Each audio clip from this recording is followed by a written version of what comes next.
No one tells you this, but most businesses fail simply because they run out of money. Even if they have good products and paying customers, they can still fail. In $100 million money models, Alex Hormozi gives us the exact blueprint on how to fix this problem and how to never run out of money in business. Before reading this, I thought that the title sounded kind of scammy, but the lessons in this book are genuinely so good that I think this can save a lot of corporate managers and entrepreneurs from making common mistakes and going out of business. This book answers two questions: why most businesses run out of money and fail, and how you can build an unkillable business that never runs out of money. In today's video, I'll share a simple, easy to understand main summary of this book, and I hope that if you like this video, then you'll also consider reading the full book, because this is genuinely one of the best business books that I've read recently.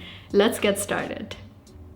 So firstly, why do most businesses fail even if they have good products and paying customers? The answer is they've built their business on a bad money model, so they always have cash flow problems. So this is how an average person runs their business. Let's say they spend $100 to get a new customer. This $100 is the total cost to acquire that one customer. So things like the Facebook ads that attracted that customer in the first place, the salesperson's commission who may have closed that sale, and all the raw materials that is needed to produce the product for that one customer. Now let's say that the business sold the product for $150, and that sounds great, right? It sounds like the business made $50 in profit, but the business still has a lot of other huge expenses that it needs to pay for, like the rent, utilities, the salaries of other employees, the website hosting, etc., etc. And it only made $50 from that one customer, even though it spent $100 on that customer. So technically, the business has actually lost $50 when they acquired that customer. So they spent $100 to get that customer, but they only made $50 in profit from that customer. And if they repeat this customer acquisition money model, then they will gain 100 customers this month, but technically they will lose $5,000 this month. This is the cash flow death trap that is keeping most business owners on a really stressful hamster wheel. The business is structurally set up to lose cash upfront to acquire customers, and so the owner just never has enough extra cash to be comfortable or to be able to invest in actually growing the business. So we need to fix this structural problem. How do we solve this problem? We know that most business expenses are all on a 30-day cycle, like your rent, utilities, the business credit card loans, the salaries that you have to pay your employees. All of these big expenses come up every 30 days. So our goal should be to cover our customer acquisition costs within 30 days. That's it. We just have to cover our customer acquisition costs in the shortest time possible and as many times over as possible. So it needs to be less than 30 days, and we need to make as much money from each customer as possible. And if we can do this, then we will never have cash flow problems ever again. Now let's talk about how we actually do that. Like, what does that good money model actually look like? We can design the money model in many ways, but basically we just have to create the right sequence of offers for our customers so that they have a lot of offers to choose from and buy from us, and we can make as much money as possible. For every step of the customer journey, we need to create offers that solve as many problems as possible for the customer so that they have a reason to buy from us again and again. And the more that they buy from us, the easier it is for us to cover that initial cost that we spent to acquire them. In the book, Alex Hormozi talks about 4 main types of offers that he always creates in all of his businesses. You can use just one, or you can combine all of them. And if you learn how to make these offers right, then you will never struggle with making money ever again. The first step is to attract as many customers as possible so that we can make as much money as possible. So we need to create attraction offers. This is basically your bait. But it's not easy to get a stranger to raise their hand to become your customer really fast. So what do? We use the most powerful word in the English language: free.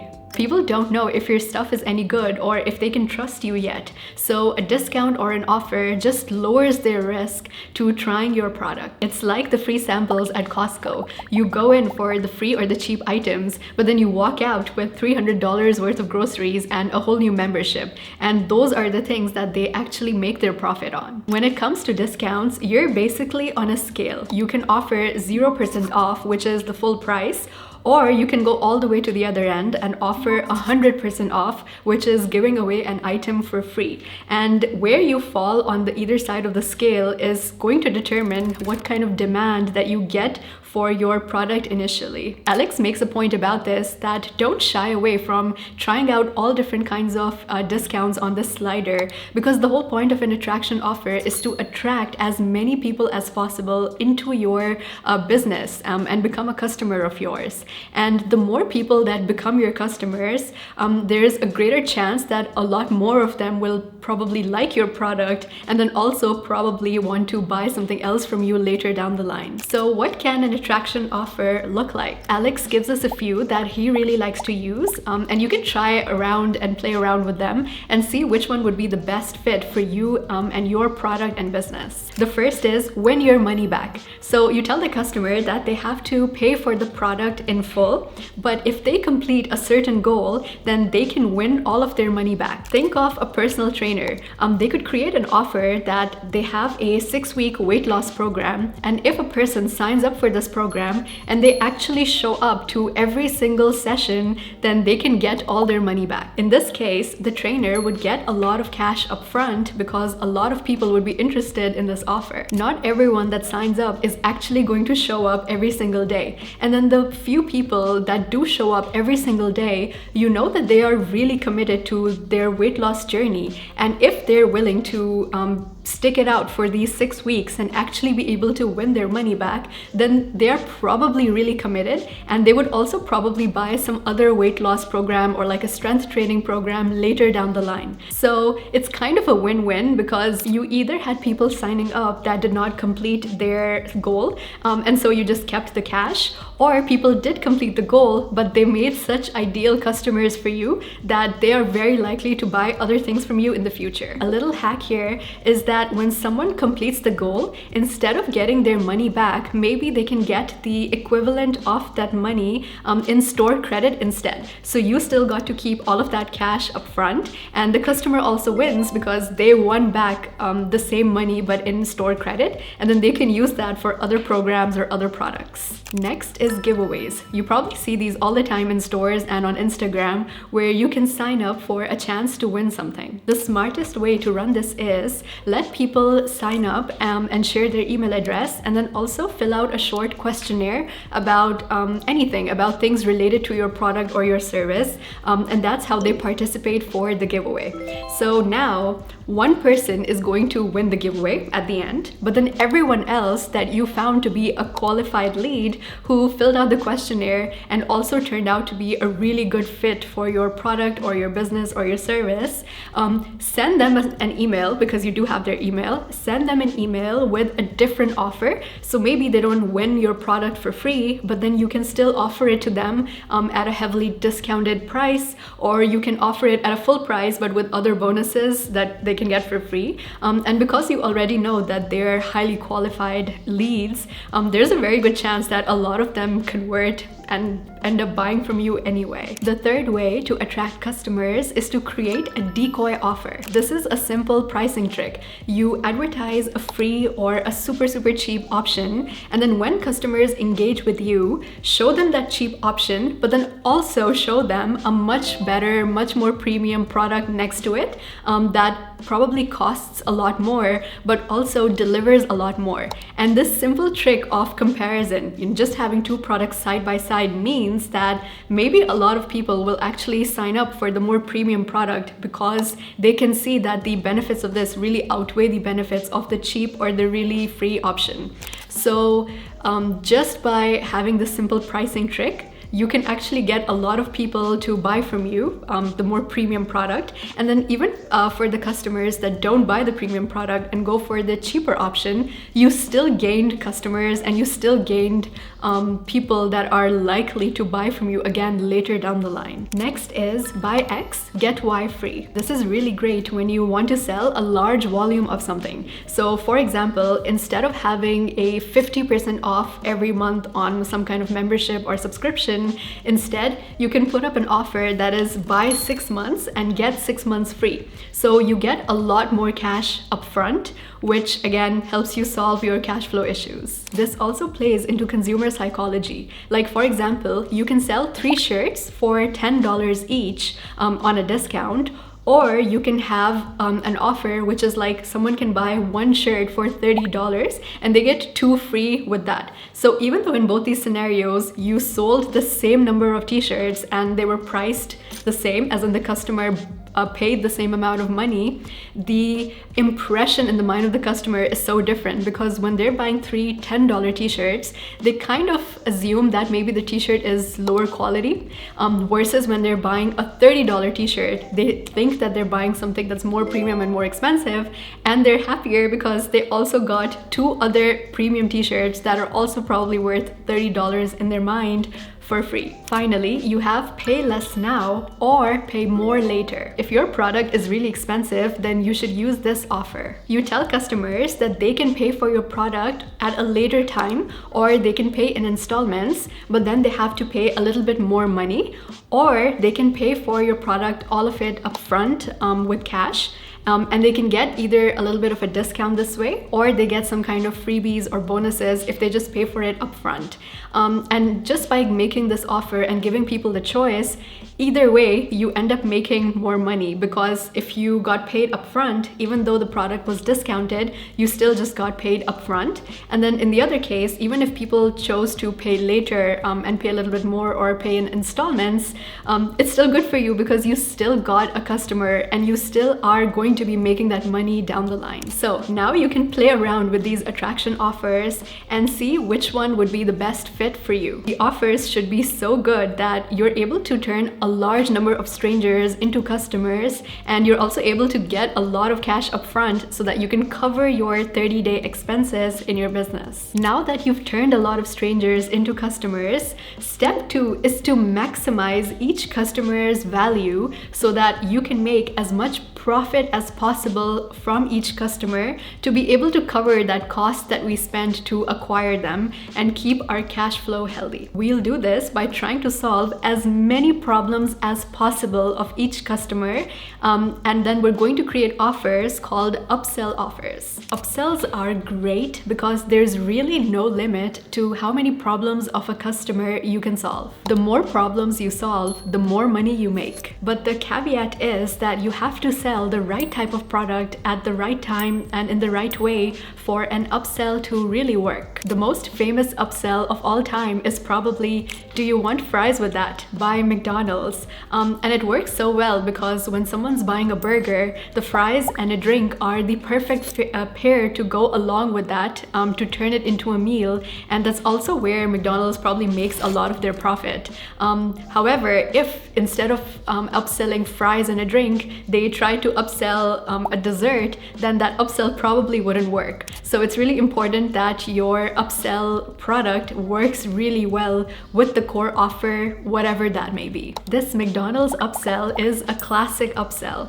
This is what most of us think about when we even think of an upsell, like something that goes really well with your product. For example, if you're a car rental company, then you can sell car insurance along with the rent-a-car. You could also do a menu upsell. Instead of showing customers just one product, what you do instead is that you show them a full menu of products, and then you kind of unsell, which is basically like you cross out all the things that aren't a good fit for them, and then you're able to prescribe products that are a good fit. For example, you'll see this all the time with salons and spas, where they'll show you an entire menu and they'll go like, "Oh, you don't have dry skin, so you don't need all of these different products," and they'll cross out all the dry skin products, and they'll say like, oh, you do have dry and damaged hair, so you should definitely buy all of these dry and damaged hair products. And then they'll try to prescribe you a lot of different products for your dry and damaged hair. So because they showed you an entire menu and they showed you things that you don't need, they're able to sell to you a lot more of the things that you do need, and you kind of trust them more because they also told you what you don't need. They kind of like de-influenced you for certain products to be able to influence you for other products. Showing customers a full menu just means that there's probably going to be a lot more products that they will like and buy. Another technique is the anchor upsell. There's a quote in the book that goes like, "The only thing worse than making $1,000 offer to a person with $100 budget is making a $100 offer to someone with $1,000 budget." So anchor the price with your most premium bundle or offer first. And then when you show customers your main offer, it won't look so expensive compared to the more premium bundle, and more customers are likely to then convert. For example, if you sell paintings, you could offer customers lifetime insurance for $5,000, but there's a good chance that a lot of customers will not go for that.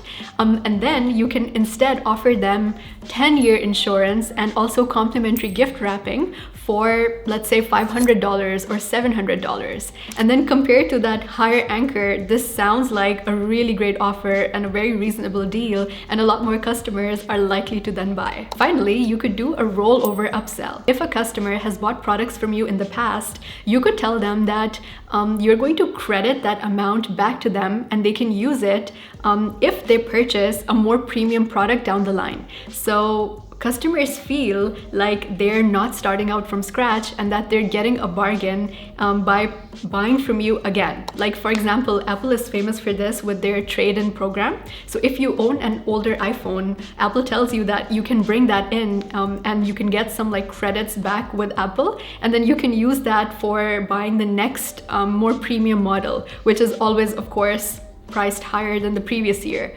So you feel like you saved money by buying an iPhone again, but actually you still spent money with Apple, even though you feel like you didn't. So we attracted as many customers as possible in step 1, and then in step 2, we gave them an upsell offer so that they can buy as much as possible from us.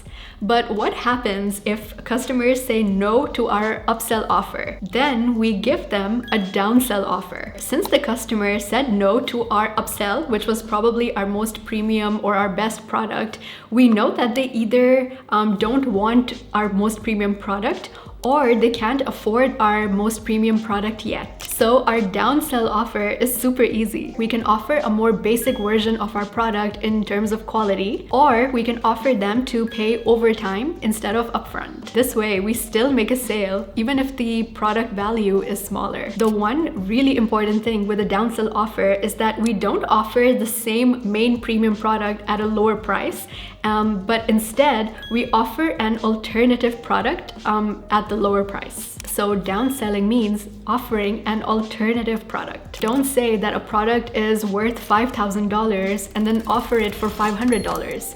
Offer it for $5,000, and if someone does not want to buy it, then offer a different, more basic, more bare version of that product for $500. This is to make sure that your customers really trust your pricing, and it's also to do with ethics of like all of your customers buying the same products at similar price points. So how do we easily structure a downsell offer? We could do a payment plan downsell. A lot of times when a customer says that a product costs too much, they mean that it costs too much upfront. So a payment plan often works really well for these customers. However, payment plans are inherently risky. If you offer a payment plan too soon, then a customer who may have gone for just paying upfront may still choose to go in for a payment plan. So you kind of messed up there, because ideally you would have liked to make that cash upfront, but now that customer bought a payment plan instead. Also, there's always the risk of someone canceling their payment plan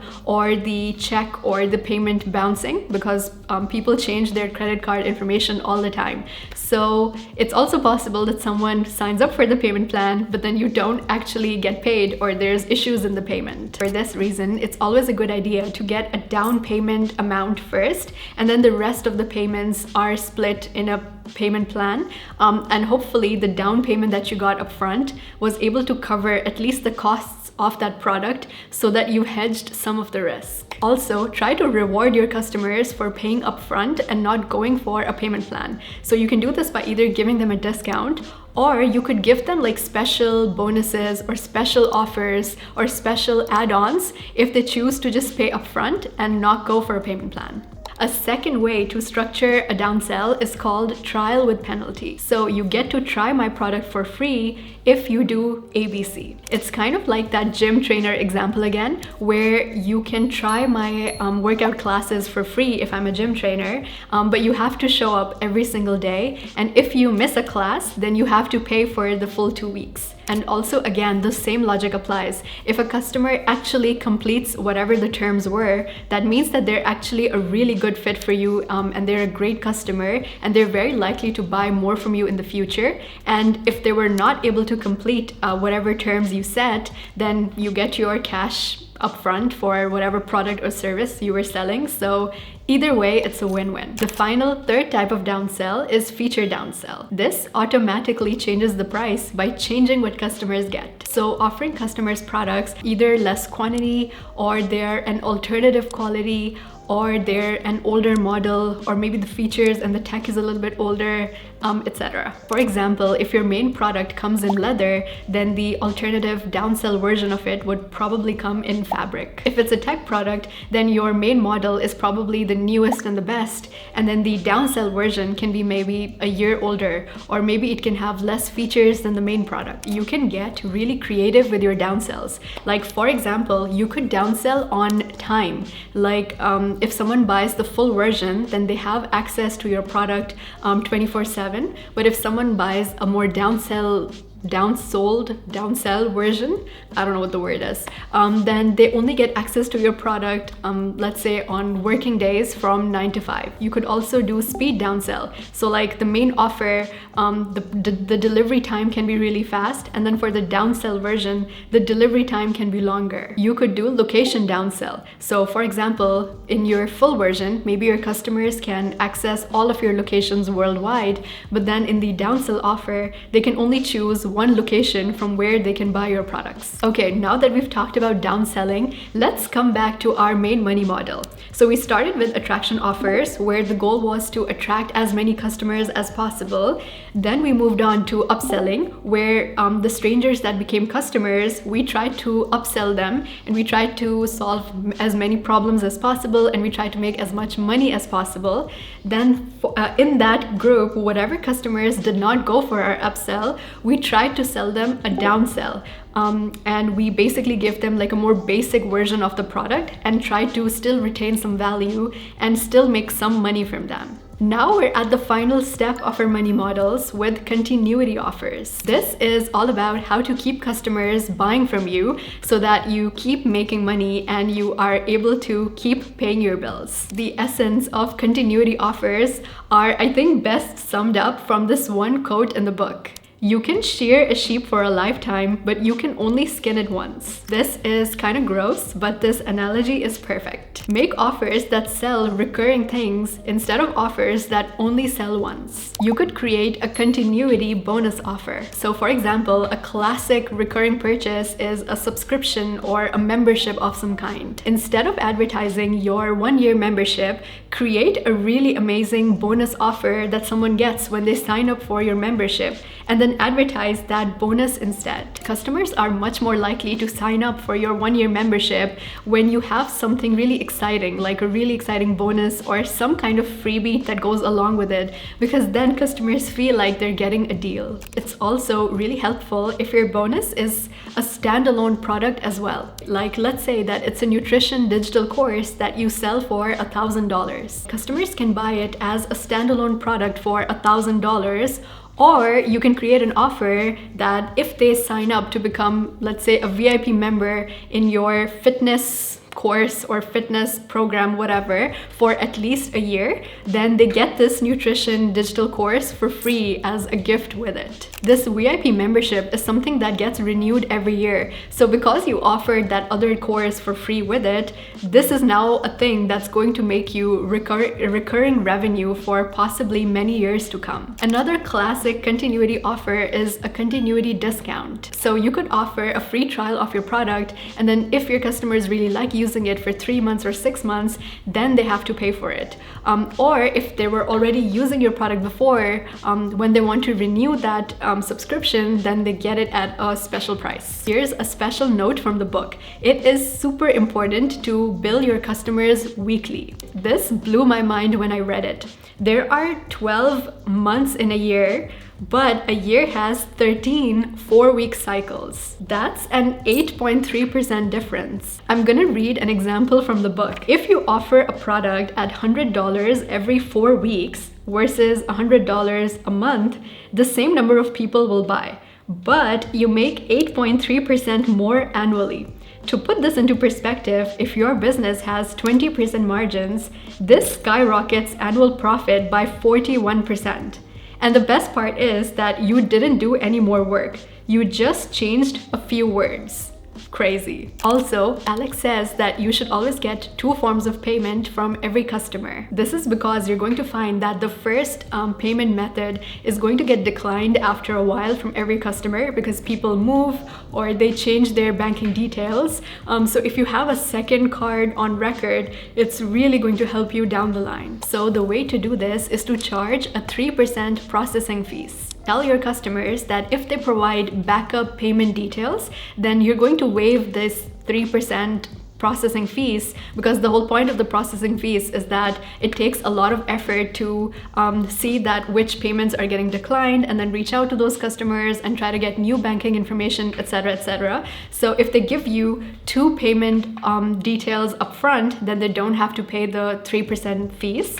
And if they don't want to do that and they only want to give you 1 credit card information or 1 payment detail, then they will pay the 3% fees.